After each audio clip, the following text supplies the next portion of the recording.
Mavelikkara sub ജയിലിലെ തണുത്ത തറയിൽ കിടന്ന ആദ്യ രാത്രിയിൽ രാഹുൽ മാങ്കൂട്ടത്തിൽ MLA തന്നെ ഇക്കാലമത്രയും പോറ്റി വളർത്തിയ കോൺഗ്രസിലെ ചില സഹനേതാക്കളെക്കുറിച്ച് ഓർത്തിട്ടുണ്ടാവുമോ? പിടിക്കപ്പെടുമെന്നറിഞ്ഞിട്ടും അവസാന നിമിഷം വരെ തനിക്ക് വേണ്ടി സംസാരിച്ച ആ നേതാക്കൾ തന്നെ പോറ്റി വളർത്തിയവരാണെന്ന് മാങ്കൂട്ടത്തിൽ ഉപകാരസ്മരണയോടെ ഓർത്തിട്ടുണ്ടാവുമോ? ജയിലിൽ നിന്ന് ഇറങ്ങിയാൽ പ്രതികാരം പലരോടും ചെയ്യാനുണ്ടെങ്കിലും ഉദ്ദിഷ്ടകാര്യത്തിന് ഉപകാരസ്മരണ പോലെ തന്നെ പോറ്റി വളർത്തിയ കോൺഗ്രസിലെ ഷാഫി പറമ്പിലടക്കമുള്ള നേതാക്കൾക്ക് കേസിൽ നിന്ന് രക്ഷപ്പെട്ടാലും ഇല്ലെങ്കിലും എന്തെങ്കിലും നല്ല കാര്യം ചെയ്തു കൊടുക്കണമെന്ന് രാഹുൽ മാങ്കൂട്ടത്തിൽ വിചാരിച്ചിട്ടുണ്ടാകുമോ? ഇത്രയും കാര്യങ്ങൾ ഇവിടെ സൂചിപ്പിച്ചത് രാഹുലിനെ പോറ്റി വളർത്തിയവർ എന്ന വാക്കിനെ ഒന്ന് വിശദീകരിക്കുന്നതിന് വേണ്ടിയാണ്. പോറ്റി എന്ന വാക്ക് പ്രഥമ ദൃഷ്ട്യാ തരുന്ന അർത്ഥം ബ്രാഹ്മണ സമുദായത്തിലെ പൂജാതി കർമ്മങ്ങൾ ചെയ്യാനൊക്കെ നിയുക്തരായവർ എന്നൊക്കെ വിശേഷിപ്പിക്കപ്പെടുന്ന പോറ്റിമാർ എന്നാണ്. ശബരിമലയിലെ സ്വർണ്ണക്കവർച്ചയുമായി ബന്ധപ്പെട്ട് പ്രതി ചേർക്കപ്പെട്ടതോടെ ഉണ്ണികൃഷ്ണൻ എന്ന വ്യക്തിയുടെ പേരിൻ്റെ പിറകിലെ ജാതിവാലായ പോറ്റി ഈ കാലത്ത് പ്രത്യേകമായ ഒരു അർത്ഥവും വഹിക്കുന്നുണ്ട്. പോറ്റിയെ കയറ്റിയതോടെ ശബരിമലയിലെ സ്വർണമെല്ലാം പോയേ എന്ന തരത്തിലുള്ള പാരഡി ഗാനം വരികയും അത് തദ്ദേശ തെരഞ്ഞെടുപ്പിൽ UDFന്റെ വിജയത്തിന് വലിയ സ്വാധീനമായി എന്ന് വിലയിരുത്തപ്പെടുകയും ചെയ്യുന്നു. ഇതെല്ലാമാണ് വർത്തമാനകാല കേരള രാഷ്ട്രീയത്തിൽ പോറ്റിക്കുള്ള പ്രസക്തിയെങ്കിലും പോറ്റി എന്ന വാക്കിൻ്റെ അർത്ഥത്തിന് വ്യാപ്തി ഏറിക്കൊണ്ടേയിരിക്കുകയാണ്. അതേക്കുറിച്ചാണ് ഇന്ന് നാം പറയുന്നത്. അതായത് രാഹുൽ മാങ്കൂട്ടത്തിലിനെ ഇക്കാലം അത്രയും പോറ്റി വളർത്തിയ കോൺഗ്രസിനെ കുറിച്ച്, രാഹുൽ മാങ്കൂട്ടത്തിലിനെ പോറ്റി ഉദ്ധരിച്ച കോൺഗ്രസിലെ നേതാക്കളെക്കുറിച്ച്, നിർണായകമായൊരു സന്ദർഭത്തിൽ കോൺഗ്രസിൽ നിന്ന് പുറത്താക്കിയെങ്കിലും ദൂഷ്യങ്ങളും ക്രൂരതകളും അറിഞ്ഞുകൊണ്ട് അത്രയും കാലം രാഹുൽ മാങ്കൂട്ടത്തിലിനെ വളരാൻ അനുവദിച്ചതിനെക്കുറിച്ച്, ഇനിയുള്ള രാഷ്ട്രീയത്തിൽ ഇത്തരം പ്രവണതകൾ വെച്ചു പൊറിപ്പിക്കാതിരിക്കാൻ എല്ലാ രാഷ്ട്രീയ കക്ഷികളിലും സ്ഥാപിക്കേണ്ട തീവ്രതാ പരിശോധനയുടെ ആവശ്യകതയെക്കുറിച്ച്, കോൺഗ്രസിൽ നിന്ന് പുറത്താക്കപ്പെട്ടെങ്കിലും MLA ആയി തുടരുന്നതിലൂടെയും നിരന്തരമായ പുഞ്ചിരിയിലൂടെയും ഒരു തനി രാഷ്ട്രീയക്കാരൻ തന്നെ എന്ന പ്രതീതി സൃഷ്ടിച്ചുകൊണ്ടിരിക്കുന്ന രാഹുൽ മാങ്കൂട്ടത്തിൽ ലൈംഗിക പീഡന കേസിൽ റിമാൻഡ് ചെയ്യപ്പെട്ടതോടുകൂടിയിട്ട് രാഷ്ട്രീയ ശരിതെറ്റുകൾക്കും ആരോപണ പ്രത്യാരോപണങ്ങൾക്കും അപ്പുറം ഈ സംഭവം നമ്മുടെ ജനാധിപത്യ സംവിധാനത്തിന് നേരെ ഗൗരവകരമായ ചില ചോദ്യങ്ങൾ ഉയർത്തുന്നുണ്ട്. രാഹുൽ മാങ്കൂട്ടത്തിന് മേൽ ആരോപിക്കപ്പെട്ടിരിക്കുന്ന കുറ്റകൃത്യങ്ങളെല്ലാം ചെയ്യാൻ പാകത്തിനുള്ള സ്റ്റാമിനയും ഊർജവും ഉളുപ്പില്ലായ്മയും ദയ ഇല്ലായ്മയും സംഭാവന ചെയ്ത രാഷ്ട്രീയ പ്രസ്ഥാനങ്ങൾ ഇന്ന് എത്തി നിൽക്കുന്നത് എവിടെയാണ്? ഒരു വ്യക്തി കുറ്റവാളിയാണ് എന്ന് തെളിയുമ്പോൾ മാത്രം പുറത്താക്കുന്ന നീതീകരണ രാഷ്ട്രീയമാണോ, അതോ കുറ്റവാളികളെ ബോധപൂർവം വളർത്താത്ത മൂല്യാധിഷ്ഠിത രാഷ്ട്രീയമാണോ നമുക്ക് വേണ്ടത്?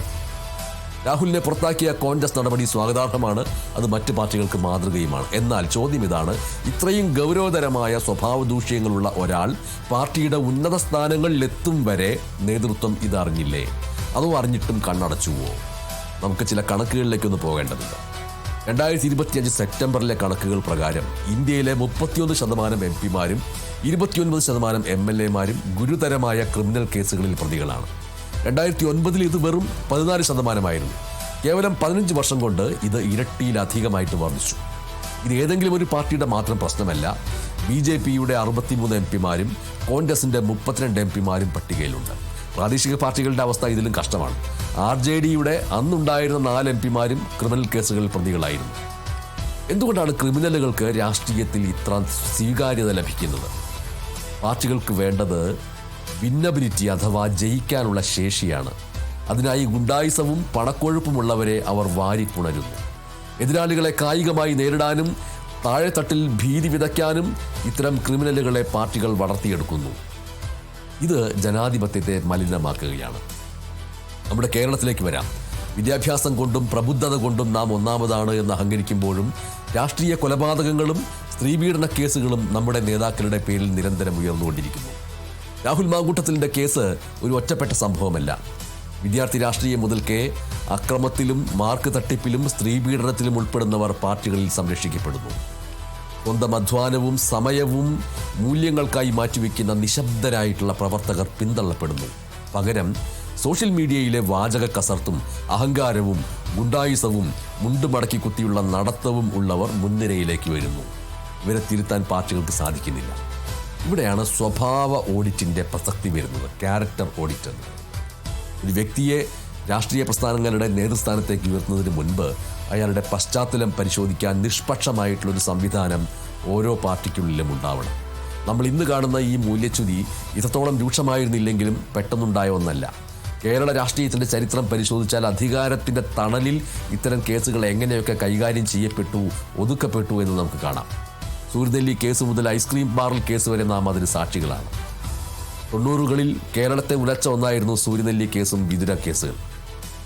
ആ കേസുകൾ നമ്മൾ ഓർക്കേണ്ടതുണ്ട്. പ്രമുഖ രാഷ്ട്രീയ നേതാക്കളുടെയൊക്കെ പേരുകളന്ന് ഉയർന്നു കേട്ടു.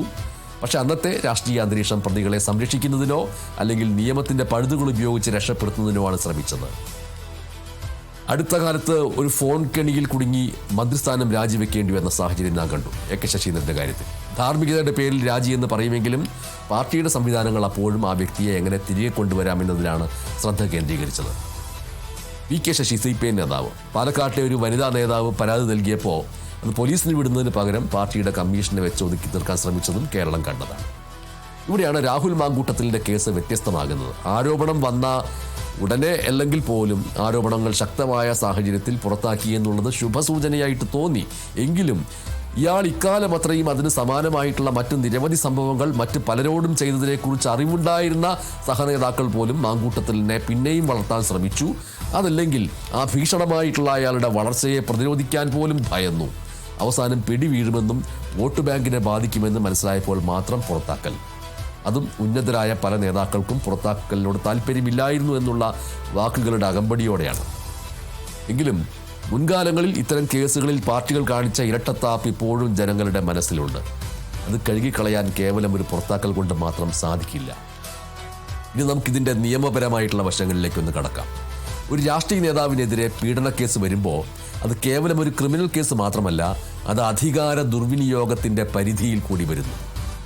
ഈ വിഷയത്തിൽ സുപ്രീം കോടതിയുടെ നിരീക്ഷണങ്ങൾ നമ്മൾ ഒന്ന് നോക്കേണ്ടതുണ്ട്. രാഷ്ട്രീയത്തിലെ ക്രിമിനൽ വൽക്കരണത്തെക്കുറിച്ച് സുപ്രീം കോടതി പലതവണ മുന്നറിയിപ്പ് നൽകിയിട്ടുണ്ട്. 2018 പബ്ലിക് ഇൻട്രസ്റ്റ് ഫൗണ്ടേഷൻ കേസിൽ സ്ഥാനാർത്ഥികളുടെ ക്രിമിനൽ പശ്ചാത്തലം പരസ്യപ്പെടുത്തണമെന്ന് കോടതി കർശനമായിട്ട് നിർദ്ദേശിച്ചു. പക്ഷേ എത്ര പാർട്ടികൾ അത് പാലിക്കുന്നുണ്ട്? നമുക്കതിൻ്റെ നിയമപരമായിട്ടുള്ള വശങ്ങളിലേക്ക് കടക്കേണ്ടതുണ്ട്. ഒരു രാഷ്ട്രീയ നേതാവിനെതിരെ പീഡന കേസ് വരുമ്പോൾ അത് കേവലം ഒരു ക്രിമിനൽ കേസ് മാത്രമല്ല, അത് അധികാര ദുർവിനിയോഗത്തിൻ്റെ പരിധിയിൽ കൂടി വരുന്നു. അതായത് അബ്യൂസ് ഓഫ് പവർ എന്നുള്ള നിലയ്ക്ക് വരുന്നു. സുപ്രീം കോടതിയുടെ നിരീക്ഷണങ്ങൾ ഇതിൽ ഏറ്റവും പ്രധാനപ്പെട്ട ഒന്നാണ്. രാഷ്ട്രീയത്തിലെ ക്രിമിനൽ വൽക്കരണത്തെക്കുറിച്ച് സുപ്രീം കോടതി തന്നെ പലതവണ മുന്നറിയിപ്പ് നൽകിയിട്ടുണ്ട്. 2018 പബ്ലിക് ഇൻട്രസ്റ്റ് ഫൗണ്ടേഷൻ കേസിൽ സ്ഥാനാർത്ഥികളുടെ ക്രിമിനൽ പശ്ചാത്തലം പരസ്യപ്പെടുത്തണമെന്ന് കോടതി കർശനമായിട്ട് നിർദ്ദേശിച്ചു. പക്ഷേ എത്ര പാർട്ടികൾ ഇത് പാലിക്കുന്നുണ്ട്? ഭരണഘടനയുടെ 19ാം അനുച്ഛേദവും അയോഗ്യതയും നമ്മൾ നോക്കേണ്ടതുണ്ട്. ഒരാൾ കുറ്റാരോപിതനായതുകൊണ്ട് മാത്രം അയോഗ്യനാക്കപ്പെടുന്നില്ല എന്നത് നമ്മുടെ നിയമത്തിലെ ഒരു പഴുതാണ്. ശിക്ഷിക്കപ്പെട്ട് 2 വർഷമോ അതിലധികമോ തടവ് ലഭിച്ചാൽ മാത്രമേ ജനപ്രാതിനിധ്യ നിയമപ്രകാരം ഒരാൾ അയോഗ്യനാവൂ. ഈ പഴുതാണ് കുറ്റവാളികൾക്ക് വർഷങ്ങളോളം വിചാരണ നീട്ടിക്കൊണ്ടുപോയിട്ട് രാഷ്ട്രീയത്തിൽ തുടരാൻ അനുവാദം നൽകുന്നത്. ഇത്തരം കേസുകളിൽ രാഷ്ട്രീയ സ്വാധീനം ഉപയോഗിച്ച് സാക്ഷികളെ സ്വാധീനിക്കാനുള്ള സാധ്യത വളരെ കൂടുതലാണ്. മറ്റൊരു കാര്യം വിറ്റ്നസ് പ്രൊട്ടക്ഷൻ സ്കീം എന്ന് പറയുന്നതാണ്. നമ്മുടെ നാട്ടിൽ എത്രത്തോളം കാര്യക്ഷമമായിട്ടാണ് അത് നടപ്പാക്കപ്പെടുന്നത് എന്നുള്ളതാണ്. അത് ഗൗരവകരമായൊരു ചോദ്യമായിട്ട് വരുന്നു. സാക്ഷികളായിട്ട് നിൽക്കുന്നവർക്ക് ഈ സമൂഹത്തിൽ ഭീഷണികൾ നേരിടാതെ സമാധാനത്തോടു കൂടി ജീവിക്കാവുന്ന ഒരു അന്തരീക്ഷം ഇപ്പോഴും ഒരുക്കി കൊടുക്കുന്നില്ല. ക്രിമിനൽ കേസുകളുള്ള നേതാക്കൾക്ക് തെരഞ്ഞെടുപ്പിൽ വിജയിക്കാനുള്ള സാധ്യത 15%, ശുദ്ധമായിട്ടുള്ള സംശുദ്ധമായ രാഷ്ട്രീയം നയിക്കുന്നവർക്ക്, അത്തരം പശ്ചാത്തലത്തിലുള്ളവർക്ക് അത് വെറും 5% എന്നാണ് ചില പഠനങ്ങൾ സൂചിപ്പിക്കുന്നത്. എന്തുകൊണ്ട് ഇത് സംഭവിക്കുന്നു എന്നാണെങ്കിൽ ഗുണ്ടായിസവും പണവും ഉപയോഗിച്ച് വോട്ടർമാരെ സ്വാധീനിക്കാൻ അവർക്ക് എളുപ്പമാണ് എന്നുള്ളതാണ്. അതിനെയാണ് നമ്മൾ മസിൽ പവർ എന്നും മണി പവർ എന്നും ഒക്കെ വിളിക്കുന്നത്. ഇതിനെ ചെറുക്കാൻ തെരഞ്ഞെടുപ്പ് കമ്മീഷന് പരിമിതികളുണ്ട്. ജനങ്ങൾ തന്നെ വിചാരിക്കണം ഇത്തരം കുറ്റവാളികളെ ബഹിഷ്കരിക്കാൻ എന്ന അവസ്ഥ വരുന്നു. സ്വാഭാവികമായിട്ടും രാഹുൽ മാങ്കൂട്ടത്തിലിൻ്റെ പിറകെ എല്ലാ ടെലിവിഷൻ ചാനലുകളും പോകുന്നു. അത് വിൽപ്പന മൂല്യമുള്ള ഒന്നായിട്ട് മാറുന്നു. അവിടെ സംഭവിക്കുന്നത് കേരളം ചർച്ച ചെയ്യേണ്ട വളരെ ഗൗരവമേറിയ വിഷയങ്ങളിൽ നിന്ന് നമ്മൾ വ്യതിചലിക്കുന്നു. വന്യജീവി ആക്രമണങ്ങൾ നിത്യേന മനുഷ്യജീവനെടുക്കുന്ന ഒരവസ്ഥ ഒരു ഭാഗത്തുണ്ട്. തെരുവുനായയുടെ ശല്യങ്ങൾ രൂക്ഷമായിട്ട് തുടരുന്നു. സാമ്പത്തിക പ്രതിസന്ധി, കേന്ദ്ര സർക്കാർ അടിച്ചേൽപ്പിക്കുന്നത് അടക്കമുള്ളവയിലൂടെയുള്ള പ്രതിസന്ധി കൊണ്ട് വികസന പ്രവർത്തനങ്ങൾ നിലച്ചിരിക്കുന്നു. എന്നാൽ ഇത്തരം പീഡന കേസുകളും വിവാദങ്ങളും വരുമ്പോൾ യഥാർത്ഥ ജനകീയ പ്രശ്നങ്ങൾ വിസ്മരിക്കപ്പെടുന്നു. ഏറ്റവും ജുഗുപ്സാവഹമായിട്ടുള്ള കാര്യം എന്താണെന്നാൽ മുൻപ് സമാനമായ കേസുകളിൽ പ്രതികളെ സംരക്ഷിച്ചവർ ഇന്ന് ധാർമ്മികതയുടെ കൊടി പിടിച്ചുകൊണ്ട് തെരുവിലിറങ്ങുന്നു എന്നുള്ളതാണ്. രാഷ്ട്രീയത്തിലെ ഈ കപടത ജനങ്ങൾ തിരിച്ചറിയണം. ഭരിക്കുന്ന കക്ഷിയായാലും അണികൾ തെറ്റ് ചെയ്യുമ്പോൾ അവരെ വെള്ള പൂശുന്ന രീതി മാറണം. ഭരണസ്വാധീനം ഉപയോഗിച്ച് കേസുകൾ ഒതുക്കി തീർക്കുന്ന രീതി ജനാധിപത്യത്തിന് ആപത്താണ്.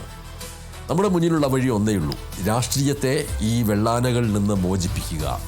വൈദേശികാധിപത്യത്തിൽ നിന്ന് രാജ്യത്തെ മോചിപ്പിച്ച രക്തസാക്ഷികളുടെ പിന്മുറക്കാരാണ് നമ്മൾ. അഴിമതിക്കാരും പീഡകരും രാഷ്ട്രീയത്തിൻ്റെ താക്കോൽ സ്ഥാനങ്ങൾ കൈവശപ്പെടുന്നത് തടയാൻ വോട്ടർമാരായ നമുക്ക് സാധിക്കണം.